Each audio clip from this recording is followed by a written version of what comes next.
It's truly a time to be living. Welcome to the Dragon's Roost, episode 8. Today is a intermittent podcast where we talk about a bunch of the news and updates when it comes for the future of Dragalia Lost. As always, I have my trusty co-host, Jakchoy. Hey guys, it's Jakchoy here. I'm running on like 4 hours of sleep and Monster Energy. Send help. Good job. Yeah, and we're the Dragon's Roost, and we're not alone this time. We have a very special guest, Dragalia Foundry. Introduce yourself. What's up, everyone? You can call me Foundry for short, and I have a little YouTube channel called Dragalia Foundry where I make videos from a mostly free-to-play perspective on characters, gameplay, and reviewing new content in Dragalia Lost. Mm-hmm. So, for those of you who don't know, Foundry is probably the forerunner when it comes to Dragalia Lost YouTube content, and we're very thankful that you're able to show up for this podcast. So thank you very much for that. Thank you for inviting me. Yeah, no problem. We're here to talk about a lot of stuff today, and that's my quota for every single episode. I say we're going to be talking about a lot of stuff. That's what we're doing today. We're talking about a lot of stuff. So first of all, we have a very special announcement for a Dragon's Roost community Discord.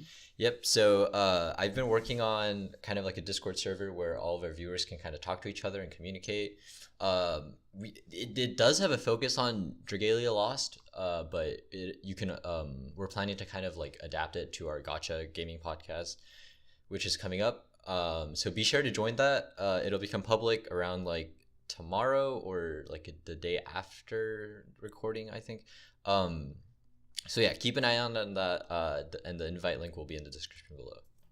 Mm-hmm. And speaking of that foreshadowed Gacha gaming podcast, there will be another podcast coming to the Dragon's Roost that we hope to give you a little bit more information coming soon about. But in short, remember Sam, that guy that quit after 3 episodes on our original version of the Dragon's Roost?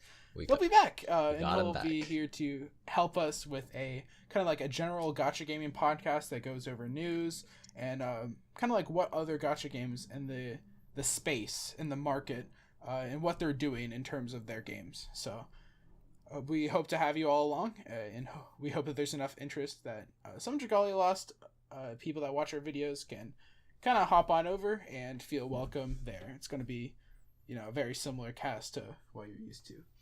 But all that chilling out of the way, we're here to talk about the game. So, event wrap-up. Fortune from Afar, New Year's Tidings, Fortune from Afar, just concluded, and it was a pretty good event. I talked about it a bit in episode 7, how I liked the event. I liked the boss. The boss is pretty cool, and how you get the buffs from the baskets and all that stuff. But how did the grind go for you guys? So for me, this was probably the event that I grinded by far the most of any event in the game. And I actually got up to 13.5k gold emblems.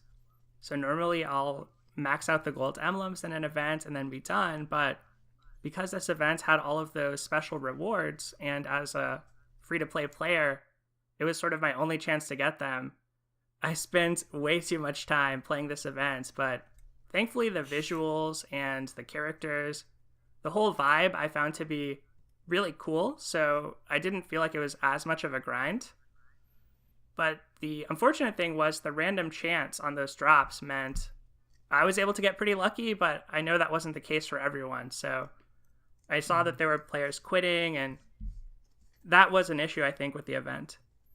And sometimes the host even quit too, which is the whole quitting thing. Issue. I think they kind of addressed it in the news update that we got that we'll be going over a bit later. But basically, the issue was that hosts would often quit the game when they didn't get enough rare drops, like causing everyone else to get kicked, and that also caused a huge issue in like the main Dragalia Lost server as well, where like it was kind of like half and half between people who just wanted to kind of play through the raid, and then people who wanted to like leave and to like kind of like use the event drops to their advantage. Just like kind of like I don't know. I kind of have mixed feelings about that because I feel like it's kind of an exploit in a way. Like you're kind of taking advantage of the game's like generosity, but it also kind of makes sense to be efficient, I guess. Well, one thing I don't really get is that people were leaving like even a couple days into the event, which presumably they would still be grinding for the emblems, right? So shouldn't you be like prioritizing grinding out the emblems first and then like getting the drops? Well, I mean, if you're like, if you're that dedicated, I feel like at that point, like they'll just naturally get gold emblems eventually. But yeah, so it was kind of spamming that leave quest button. Yeah. Yeah. But I mean, they addressed it, so that's all good. They know it's a problem. Yeah. I agree. Yeah. I mean, that's all that we need to really worry about, right? The fact that Cygames is aware that this issue does exist in the game, and they're working towards that overall. But Foundry described the experience with the event. What about you, Jakchoy? Yeah, I finished grinding out my gold emblems, at least for the stuff that matters. I think I ended up at like 3k gold emblems, and then I knocked out all the bronze, and I got all the prizes and the silver that's like worth getting. So yeah, this is. I also agree with Foundry that this is like, as a free-to-play player, this is like the most heavy grind that I've done on any DL event, because like of how generous it was. So I feel like this is like a really strong event to end the year on. Mm-hmm. Yeah, then pretty much the same thing for me. I did bare minimum when it comes to the event. I grinded pretty steadily over the break, but then I had to go back to school, and then that put a monkey wrench in the plan, where I was barely doing Avenue to Power and Onslaughts every day, much less the event. Oh man, yeah. Real life responsibilities sometimes do be like that. Sometimes though, yeah, as the meme goes. The only thing I would add is we also had this double stamina recovery while this was happening. So if you really wanted to stay on top of it and grind, it was really time consuming to keep that stamina down. Yeah, I feel that's always an issue, especially with like time commitment. I think that goes for like any gacha game, honestly. I mean, it's not a bad thing though. I mean, I'm glad that Cygames is keeping our options open and allowing us to take the time and grind if we wanted to. And I mean, obviously for the people that have the time, it certainly is somewhat of a blessing to them, because they don't have to refresh as much, and that was an issue in the early days of Dragalia Lost. I haven't seen those issues as much in the game recently, because I got the recovery pack using the Diamantium, so it's pretty good for me. But I mean, for the people that grind, they have that option available to them to do that half stamina event. So yeah. I think another interesting thing that I picked up on was Ieyasu as like a character. So this is the year of the boar, and I'm guessing that they're kind of going to do the same thing with Grand Blue Fantasy, where they introduce like a Zodiac character every year, which means that we're probably going to get like 12 limited banners that each have their like own Zodiac animal.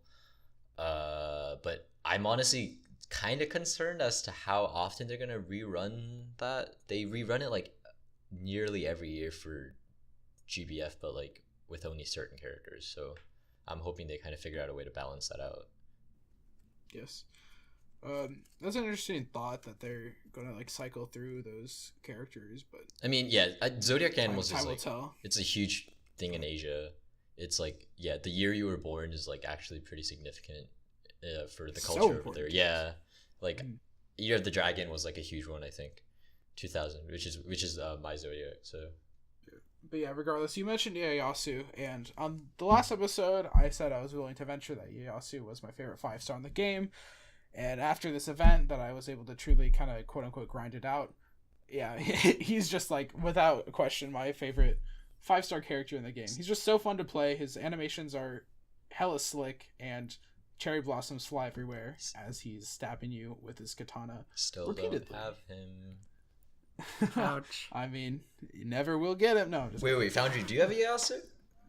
I actually did get him. It was a crazy summoning session where I actually got a Mikoto, my first Mikoto, on a blade that transformed from gold to rainbow. And then later I got Ieyasu, so I really like him too. And I also thought it was really sick that we got to fight him as the boss. I wish that fight had been a little bit harder, or maybe there had been like an EX variant of that fight, because fighting him and Adis and Sazanka, like, that got me pretty pumped up to be taking part in the raid. Unfortunately, it became a grind fest, so like that excitement didn't last too long, but getting to see these characters and actually battle them, that was really cool.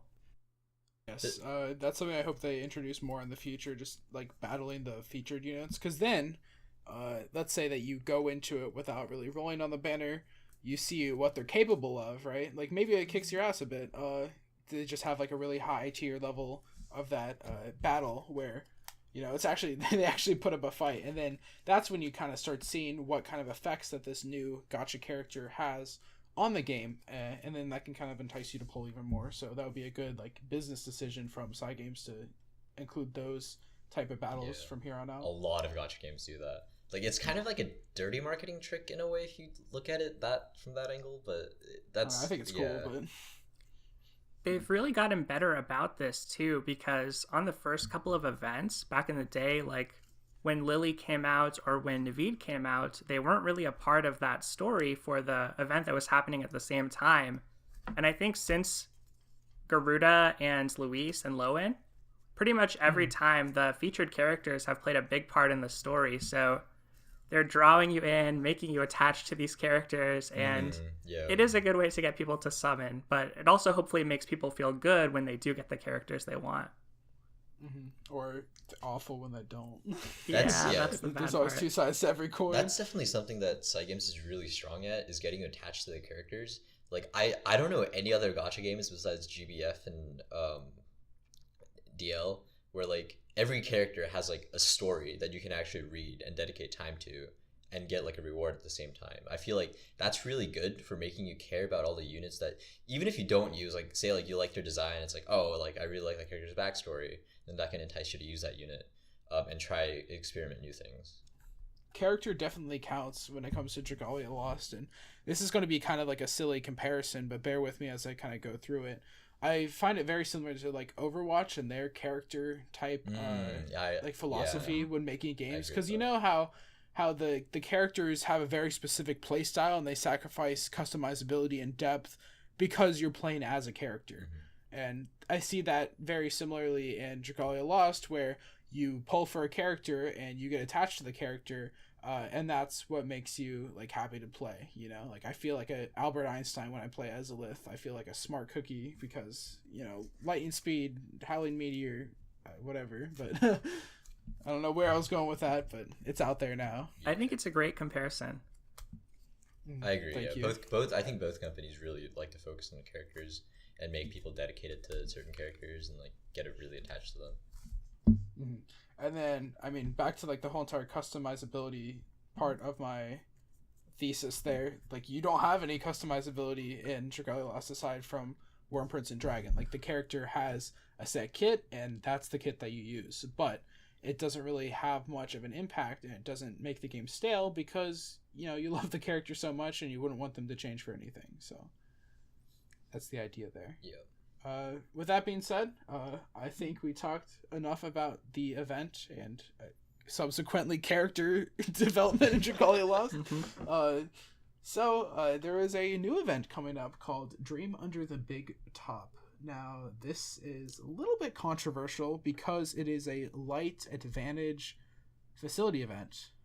And another one. Yep. Another one. So rest in peace, fire users and dark users, because y'all ain't getting a facility until like forever. Yeah. Seriously, I really thought we were going to get a fire facility this time, and that would help a lot of people who wanted to fight High Midgard Stormer. Yeah. But this makes me think that maybe they're saving the flame facility for like Valentine's Day or something, and they didn't want to do Shadow because they just did Shadow in the raid, so that's the only thing I can think of, but I've kind of given up trying to predict what they're going to do next. Yeah. Yeah, I mean, with the whole entire, like, dark event thing that never appeared, and the fact that there's now 2 advantage facility events happening back to back, I think there's no, like, statistical norm that we can compare to anything. There's nothing that we can kind of, like, expect an event schedule to flow, which... Yeah. I mean, I think could be a good thing or bad thing. This is like a problem I think across a lot of Cygames content, but the thing is like they again like Cygames always shoots for that long term goals and like long term player base building. So I feel like eventually it's gonna like even out once we get like a couple like years or even months of content, but for now it's kind of uneven, I would say. It's circus themed. That's cool. I'm glad that they have distinct theming for each of their events. I mean, you laugh, but I'm being serious here because A lot I of mean people we have like the kind of saw that as like, I don't know.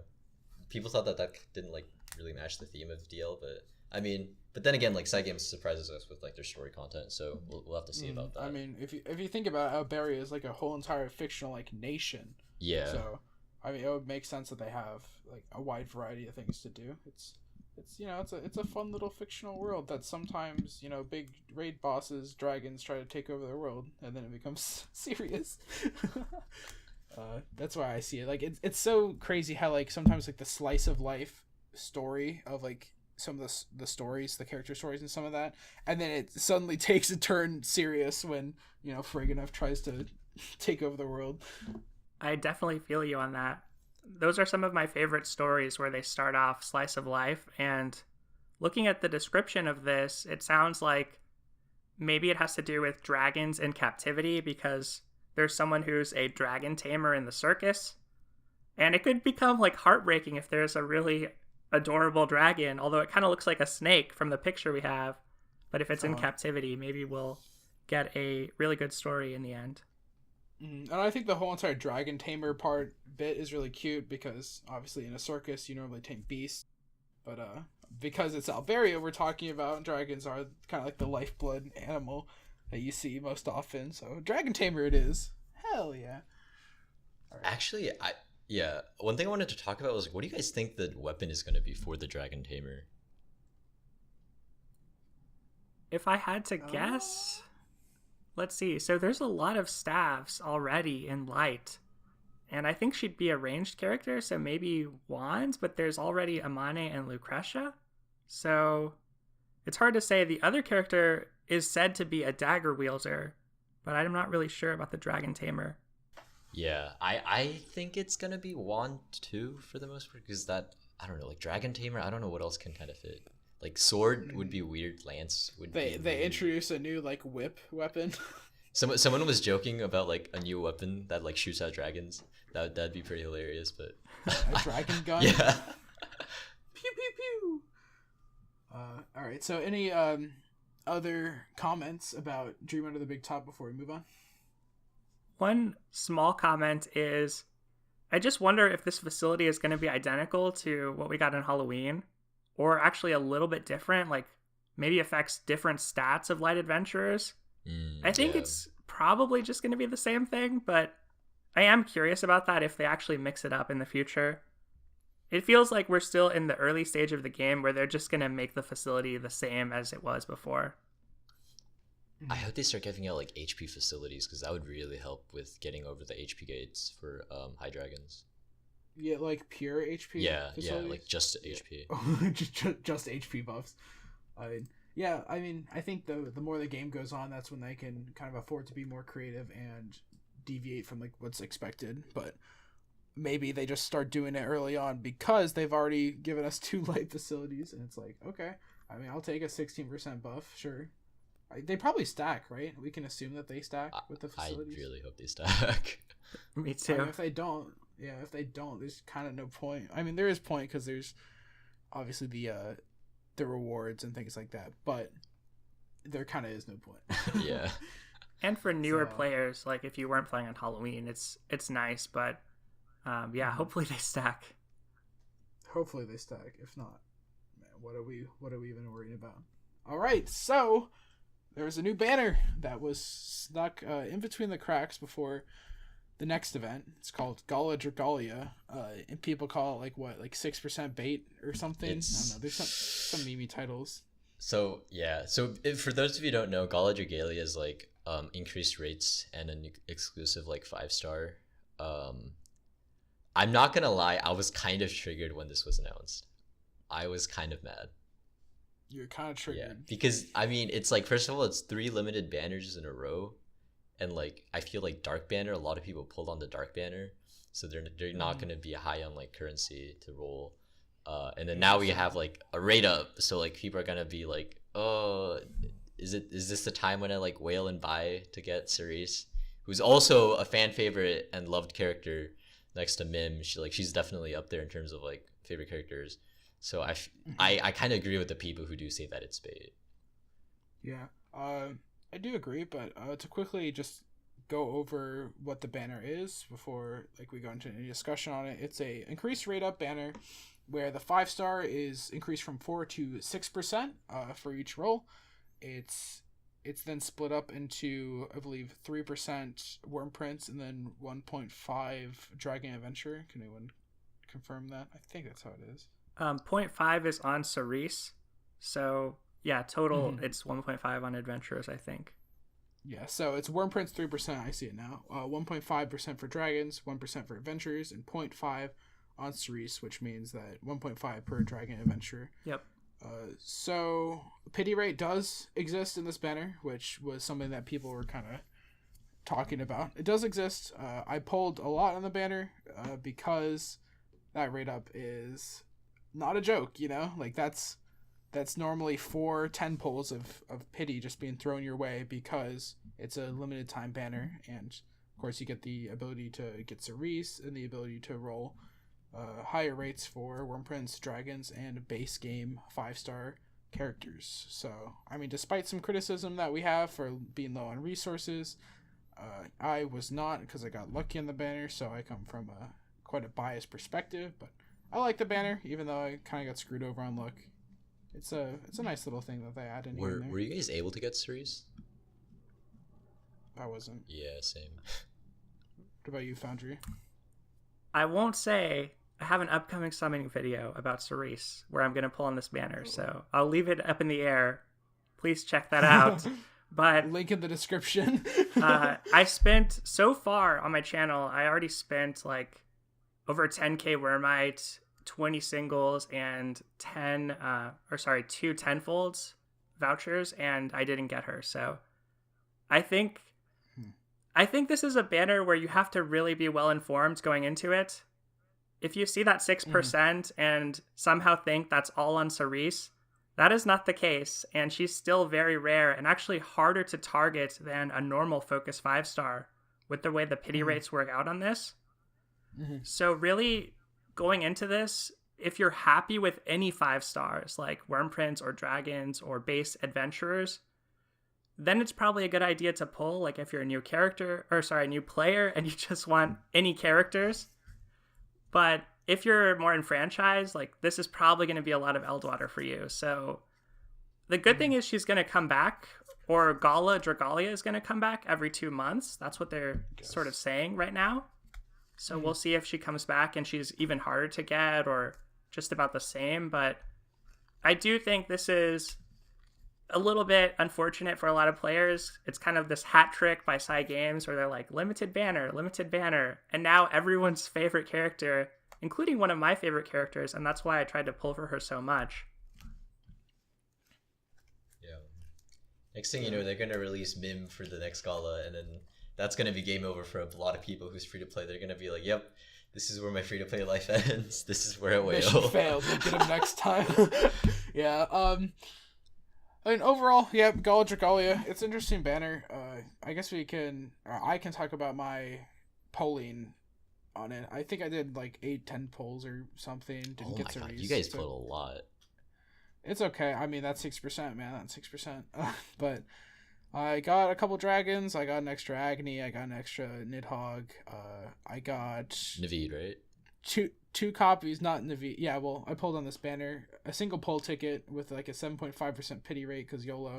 Got Naveed. Okay, I'm less salty, but I got a bow. There was a bow in one of my 10 polls. Probably my second one. I was like, yep, game over, boys. I'm done rolling, right? I was like so cocky. I thought that I was like, wrapping up this banner. I was like, easy money. And then it turned out to be Hawk. And I was like, oof. Oh my gosh. So I will say, for the part that I have posted so far, that same thing happened to me with the bow. And I got Hawk as well. But I didn't have Hawk, so I'm kind of like trying to be optimistic. I really thought in the pre-launch, like, Hawk looks cool. Like, this is a character I've wanted. So probably Nefaria and definitely Cerise were higher on my wish list. But I'm not going to complain. I did get a new character, so that's not too bad. And I got a bunch of Worm Prints, Levin's Champion for the first time, and Gale of Beauty. So those are pretty good Worm Prints. Yes, especially 11's champion. Yeah, 11's champion is a really solid. Put it on Ieyasu. Oh my gosh. All right. So we've been talking about Cerise, but we haven't really done kind of an overview of Cerise. So we're kind of going to intertwine a character overview into this podcast because there is a new character on a intermittent banner for the first time ever. So let's just go into it. Cerise is a 5-star fire, bow, and support unit, which fully upgraded has 2 skills. Skill 1 is going to be called Brilliant Bolt, which deals flame damage to enemies directly ahead and fires extra shots equal to the number of buffs the user has. What a skill. Skill number 2 is called Cheerful Assist, which increases the entire team's strength by 20% for 10 seconds, and if it's used again, the skill will increase the entire team's defense by 20% for 15 seconds instead, after which the skill will revert to its initial effect.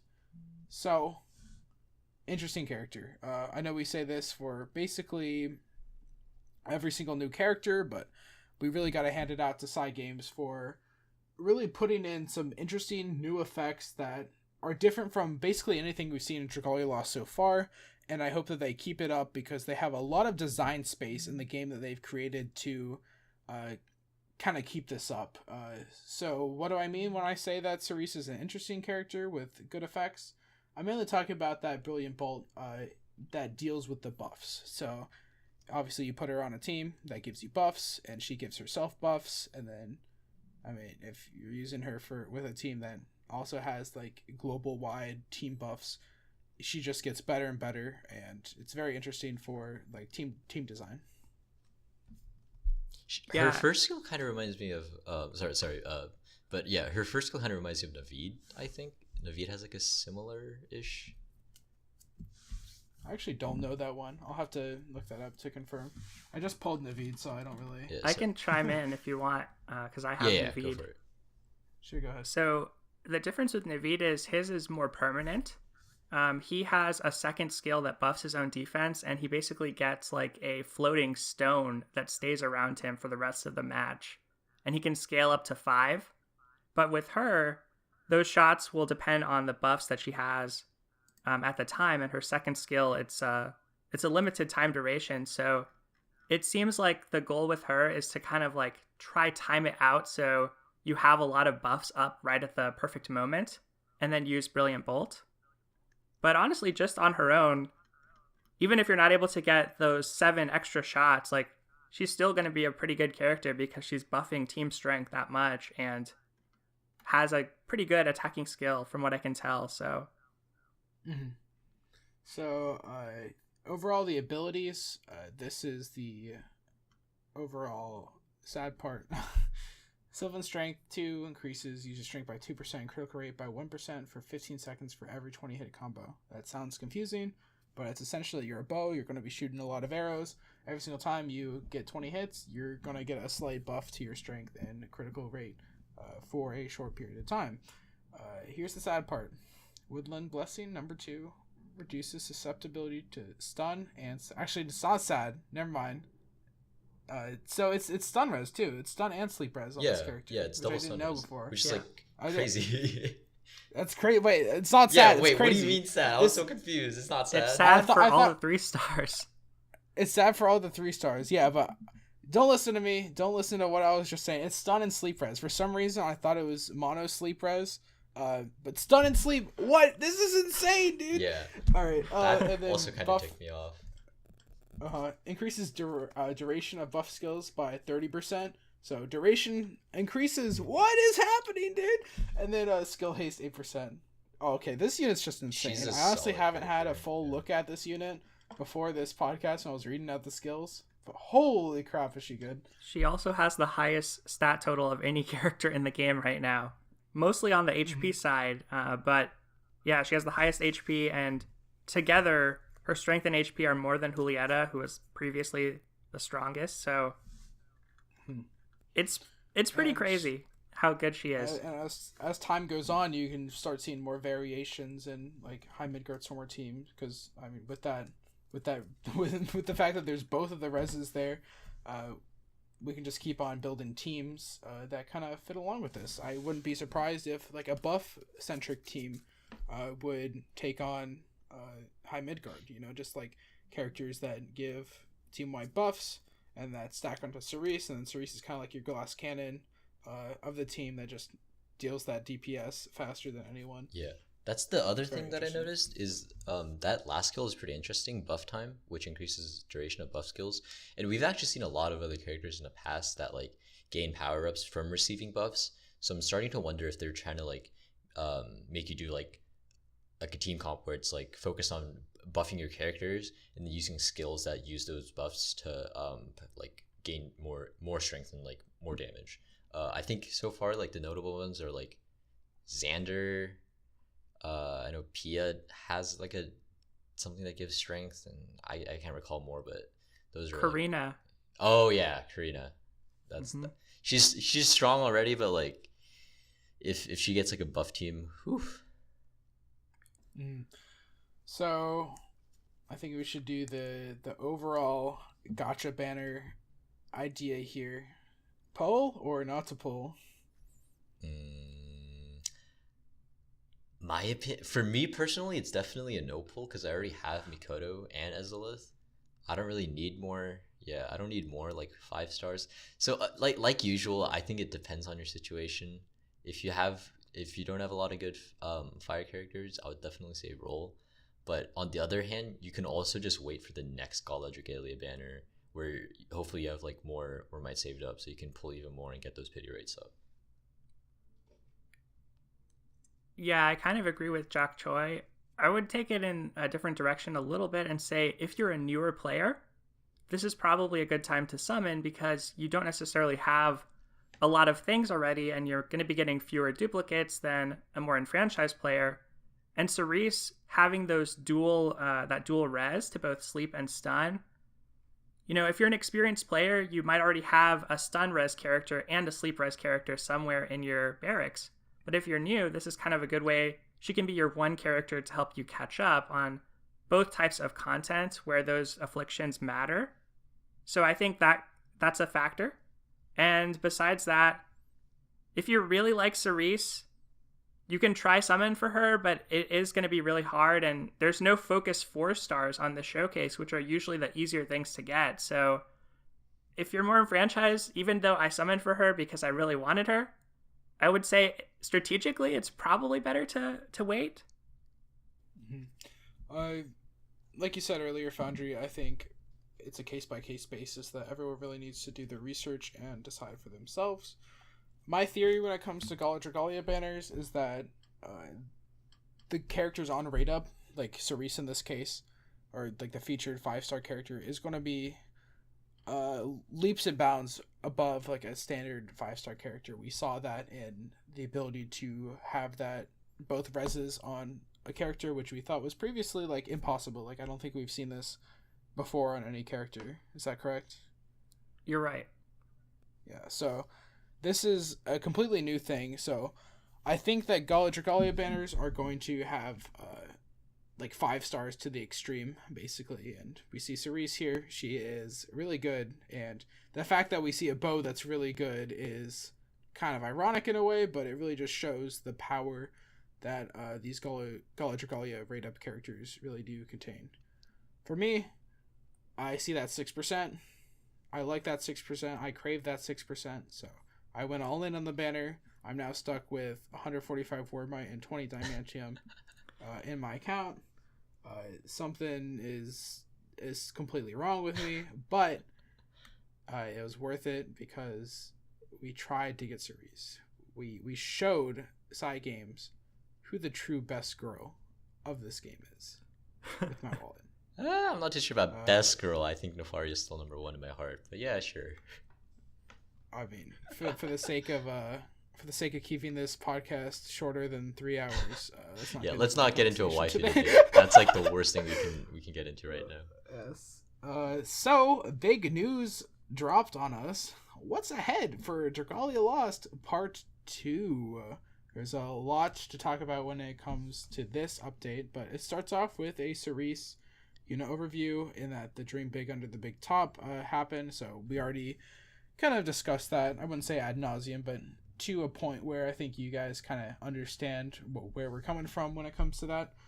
So the adjustments to co-op just happened. So co-op matchmaking environment, it's been improved upon, and they changed the gather wings when hosting. So they finally went upon and acted on that change, which I mean, it's kind of controversial if it's good or bad, but I'm still sending out a bunch of blessed Ethel and Ashes, so it shouldn't be too big of a deal for my personal situation. What do you think about that, guys? This update was like in the coming and was heavily needed in my opinion. I feel like the biggest thing for me is the host leaving and like disconnecting but still being able to continue playing. That was a huge issue earlier on in the game when like a lot of people didn't know they needed like a stable internet connection, and like hosts would disconnect like you're telling me I need internet connection to play an online co-op game? No, but like this requires more internet connection than usual, because even if you get disconnected for like a few seconds, they just kick you out immediately. Like imagine players with like a 3G like mobile connection trying to host games. Like, oh my gosh. So this was like needed, and I'm glad they finally did it. Yeah, I agree. I think all of these changes to me are positive. I've seen some people a little bit upset that they can't use their stamina to participate in co-op anymore, but they say that they're going to adjust the recovery time for gather wings and the amount of gather wings used for each quest. So I kind of have faith that they'll strike a good balance, and just having everyone in one pool using wings, hopefully it means that matches will be formed faster too, because not everyone will be trying to host or join separately, especially when there are these like half off events where everybody suddenly becomes a host or everybody suddenly tries to join. I noticed that happens a lot in the past, so I'm excited. I think this will smooth over everything quite a bit. Yeah, it's a welcome change in my opinion. That whole like gather wing thing is like they tried fixing this before, where like people had too few gather wings, so they gave us just a bunch of gather wings to kind of fix that. But what that ended up doing was like people just started hosting instead, or joining instead of hosting. So it got completely flipped over, even though they tried to fix it. So I feel like this is actually a really good way to counteract that whole just like everyone going in one direction thing.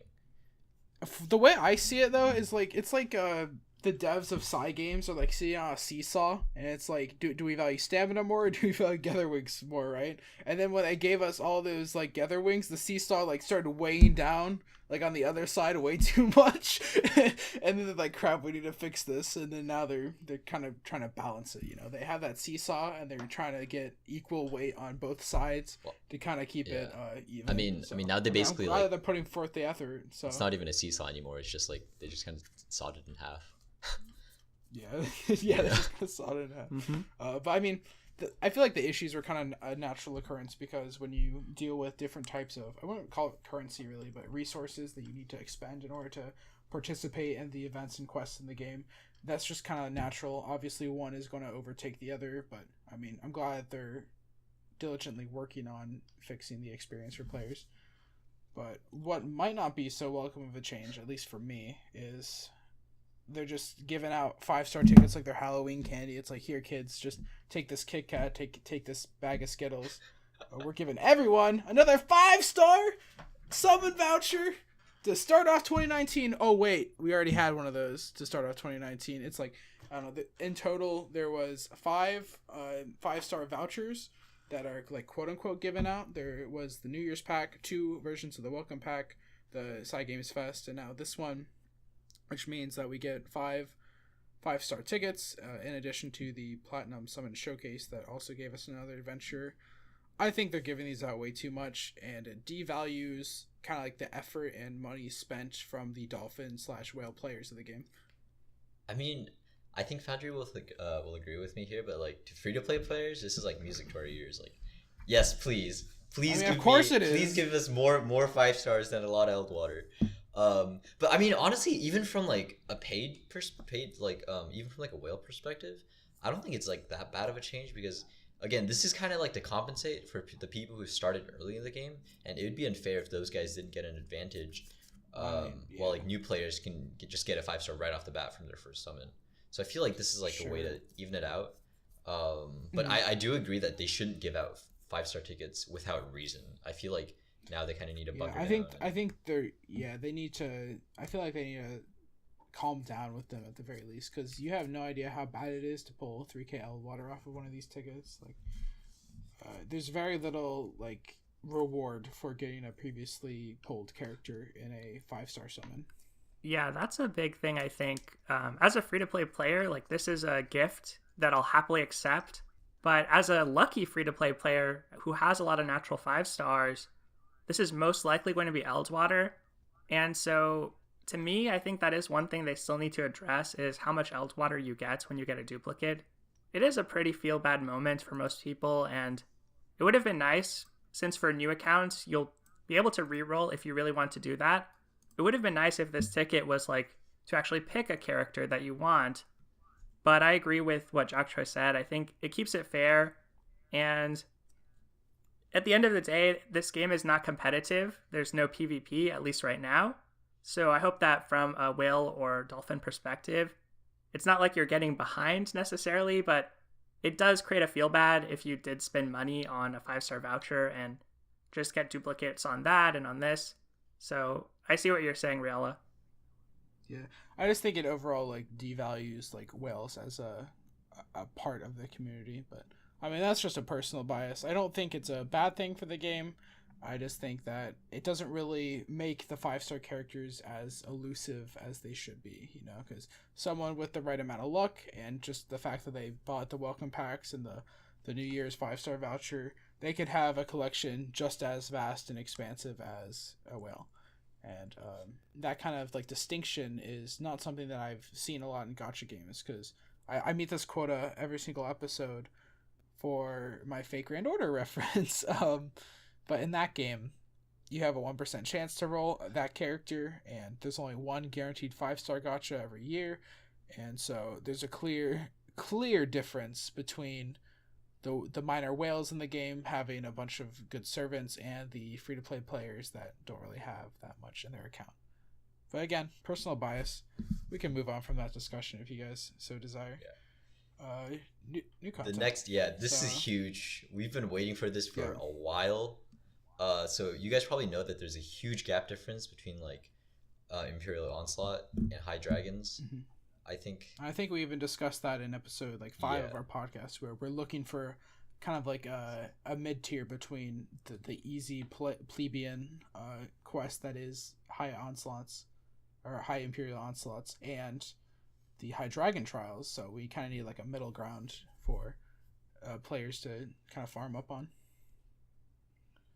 So in order to describe this a little bit, there is a new type of content called Void Battles, which will unlock after you clear Chapter 7 of the story. To read directly from the article, it says they are a type of fiend that have transformed due to effects of black mana, or dragons who have been corrupted by black mana and have lost themselves as a result. Difficulty would fall between Advanced Dragon Trials and Imperial Onslaught, and we get to see a really cool looking Dark Zephyr character. So they're finally using the character models for 5-star dragons to their full extent, and there isn't a whole lot of information about this new type of event, but we see that it's coming, and it's going to be a notch up from Master Imperial Onslaughts, which is always welcome. New content in a game that's kind of barren in content right now is always a good thing.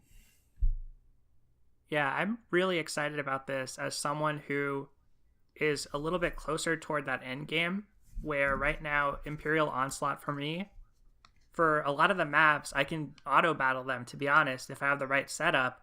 And so it doesn't feel like I'm really playing the game. It feels more like I'm just grinding out that content for materials to eventually face those high dragons, which are at the other end of the spectrum completely.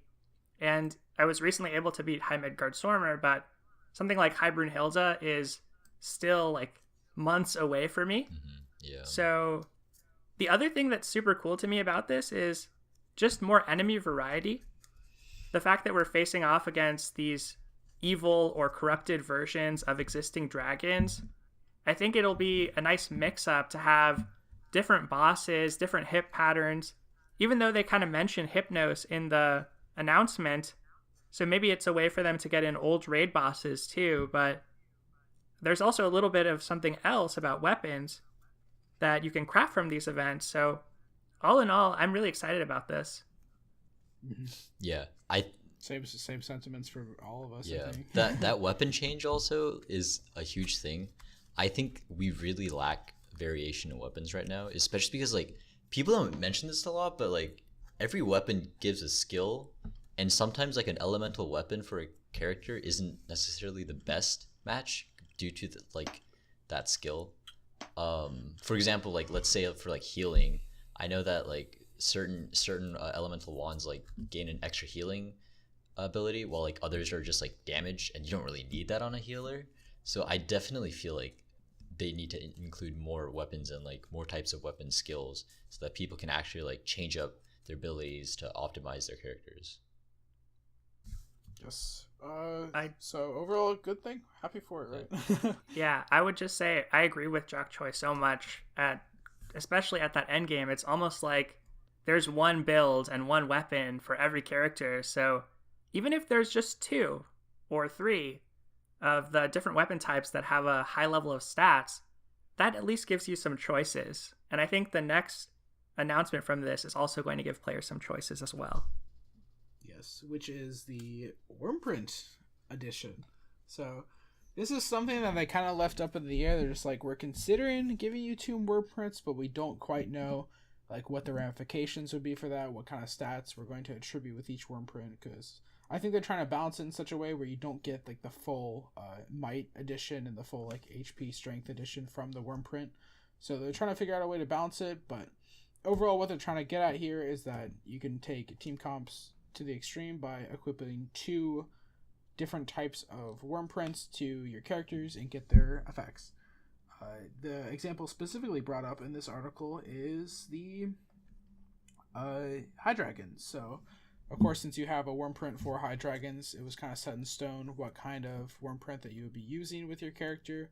So at that point, the only thing that mattered was really, mana invested / gold crystals and weapon choice.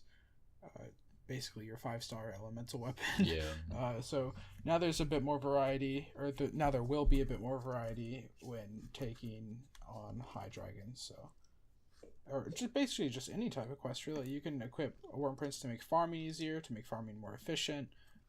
All of that and more here on Dragalia Lost.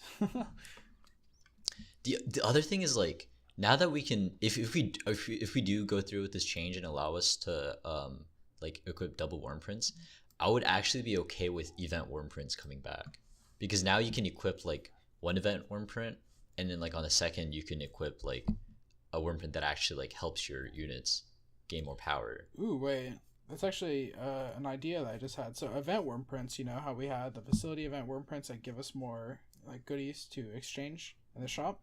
Mm-hmm. What if you get like double the amount of stuff by equipping 2 event style Wormprints onto your character? Yeah, that's the one thing I'm worried about. I hope they don't do that. I hope they just like have it so that you can only equip one event Wormprint. That might be the best way to balance it, but it's interesting to think of the possibilities.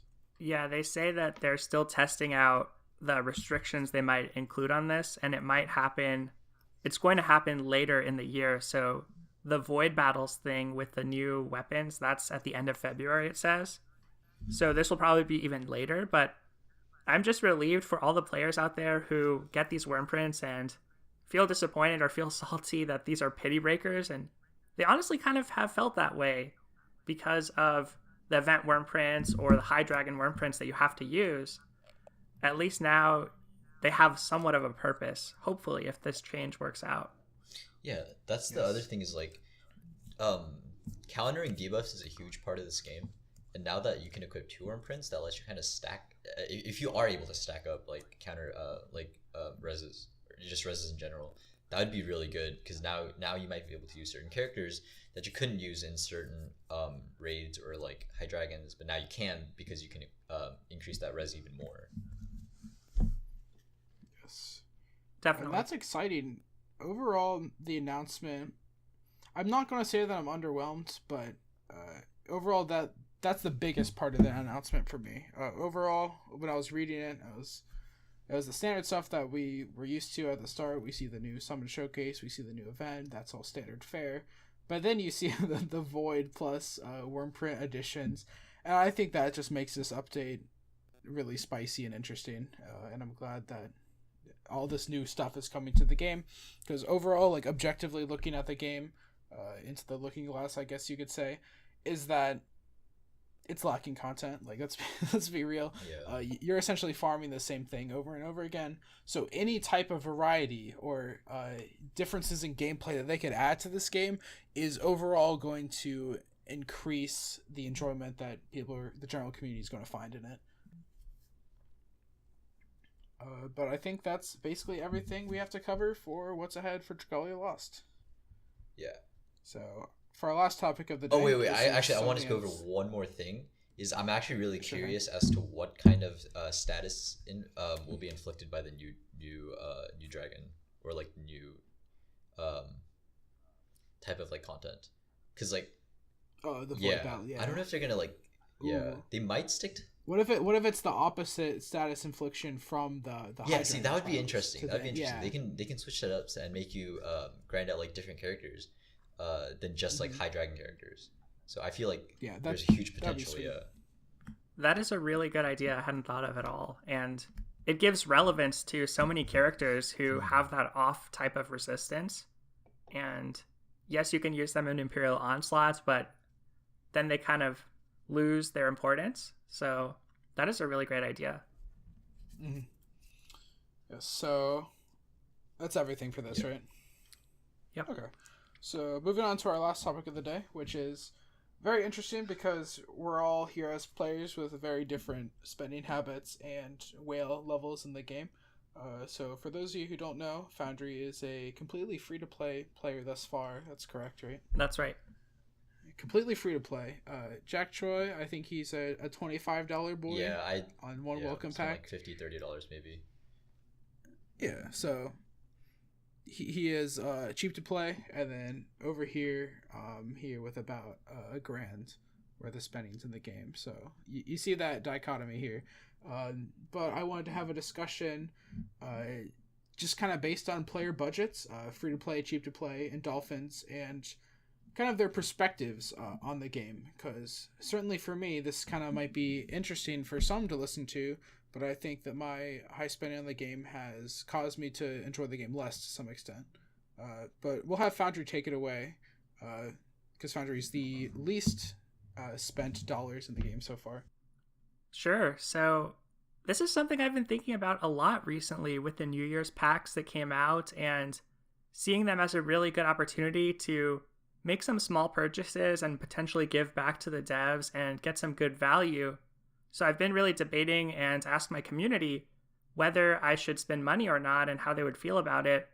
And I think right off the bat, the thing I should say is it does come down to personal choice and personal preference and your own budget. So you have to do what makes you happy and what's reasonable for you to do. And hopefully you don't get so hooked on summoning that you pour in more money than you can afford. But for me personally, so far, being free to play, I've really liked having some limitations because I think it makes each time I'm summoning feel a bit more rewarding. It makes me invest in some characters I might not have even looked at otherwise. And I think that there's kind of diminishing returns the more you spend because there's only so much you can summon or so much you can do in the game right now. And I think that being free to play has kind of helped me pace things out. But I'm curious to hear from both of you at that low spending amount and then at the whale level. Yeah. So I kind of gave this a lot of thought, especially because like, you know, I play a lot of gacha games where, and then I usually spend about like 50 for mostly like starter packs and such. If you can like take it into like perspective, it's like $30 for like a single 10 pull. And whenever like, sometimes I'm like, like this is a really good banner, I kind of want to spend. And you go to the buy section and I'm like, oh, it's like $30 for temple. Never mind. Yeah. And then that kind of like makes me not want to spend and I end up like usually not spending. So yeah, it's kind of like that $30 is like a lot of money that you could be spending. Like 2 tentpoles is basically like a AAA title game on Steam. So yeah. I always tell myself that, and then I end up like not buying it. But I mean, the thing is, like, this game is definitely playable for a free-to-play or like a low-spending player, because like, especially for the Dark Banner that we got, I feel like Sazonka was a really strong 4-star character, and that makes me wonder if I should actually start pulling only for 4 stars and then stopping as soon as I get those like two or like single 4-star characters, because like some of them are really good, and that would let me like save up a lot more for I guess like Gala Dragalia or some like a better banner, because like these like Abyss and like Sazonka were so good, a lot of people like 5-starred them immediately. So I think that's going to be something that I'm going to try out, just spending just for 4 stars. If I get a 5-star, that's like good, but I think shooting for 4 stars is actually like a pretty valid tactic for free-to-play players. I like that idea, because when you get your 4-star pulled in the gacha, it still has the like exclusive gimmick for the banner, because we saw Sazonka had the bleeding type of effect and the sleeping punisher. It was very cool, and I mean, for the Christmas event, obviously we got the Christmas energy type buffs that the Christmas event have. So like you still have like the type of gimmick or type of character, like archetype for that banner, but you didn't get like the featured 5-star. But I think you. I mean, also, what's up? I was just gonna say, I think you totally have the right idea, and that is how I've been able to save up a lot. And I've just happened to be lucky along the way and pick up some of those 5 stars. But when you look at sort of the math, the 4 stars are the characters you can really target and have a high chance to get. So if you can feel satisfied with those, like I know there were a ton of Lowen fans or Xander fans and Nefaria fans that wanted the Dragalia versions. Like that is a good stopping point to be able to sustain your summoning. It is. There is some cautionary tale to it, though, because, I mean, luck's a weird thing. So, I mean, you can't really guarantee the 4-star characters either. Clocks had a story when she was on the podcast about how she did 10 pulls, which is, I mean, in real life money, probably quite a bit. And she didn't get Halloween Edward, the 3-star Halloween character, until 10 pulls in, you know? So, it's... like, mathematically, yes, you should be getting 4-star characters because they're on rate up and they're 4-star, sweet. But you also have to be wary of that even though if that might be your goal as a free-to-play player, sometimes you just can't get there. And that's the life of being a free-to-play player, I guess. Yeah, you have to walk away, even if you really want Cerise, in my case. But, yes. What about you, Reala? So for me, I kind of alluded to this, but I think I've enjoyed the game less as a result of how much I've spent, and that's just kind of because I become when I became more like acquainted with the game, that's when I started viewing it more as like a grind fest and something that I need to do every day, rather than, oh, this is a new game, this is what I'm supposed to be doing every single day, this is how I kind of operate. Because when the game was brand new, I kind of mentioned this to Foundry earlier, but every single time I did a summon, I would like crank the volume up to max and just kind of enjoy it for, you know, the pretty animations and the fact that sometimes they turn to rainbows and the fact that there's a bop of a Dakko song in the background. But nowadays I see summoning as just kind of, okay, new banner, put some money down, time to get the characters, you know, sound off. It like, you know, like summoning itself has kind of become a part of a grind, which I don't think is the sentiment of a lot of people playing the game. But for me, I kind of have this like completionist perspective when it comes to playing games, and when it comes to like gacha parts of the game, like that's just not really realistically attainable, because you can't really have a completionist perspective when it comes to a game that wants you to spend as much money as possible. But yeah, I mean, overall, I don't regret the money that I spent, and it's not like it's put me in a worse position or anything. It's just that I see the game from a different perspective that a lot of free-to-play or cheap-to-play players do not see it as. So that's where I stand when it comes to the game, and it's not that I mean, I still love playing the game. I play it every day, sometimes for hours at a time, but that's where my like perspective comes in, and I mean, I love every bit of it. Yeah. Actually, one thing that I wanted to ask you was, do you usually tend to like whale on banners for characters, like characters that you like, or more for like characters that are like more usable? That's a good question. I definitely like Dragalia Lost from a gameplay perspective more than a like waifu husbando collector simulator perspective. So I typically go for the characters that are usable in game, but I always find myself, even if I don't especially find interest in the banner, I still want to pull just because it's something new, and this rotating like cast of banners is kind of what entices me to pull, rather than the characters or abilities being presented. Like I rolled for Cerise and I didn't even know what she did until this podcast today. So I mean, it's just kind of like some addictive habits that I probably need to break sometime soon. But so far it hasn't hurt me, so we're blessed to be here today. Yeah.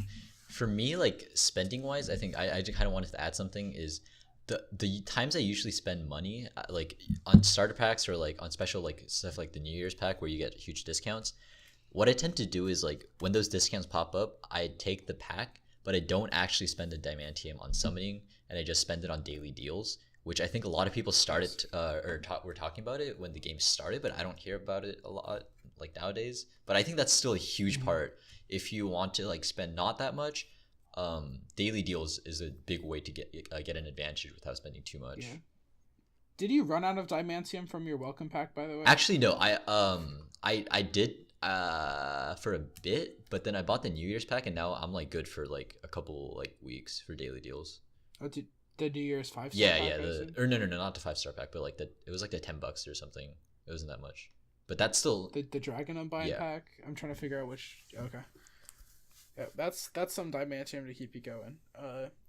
I guess one more thing that we should bring up when it comes to like free to play and whales and perspectives is their accounts, right? Because I have a pretty stacked up account, but it wasn't for free, obviously.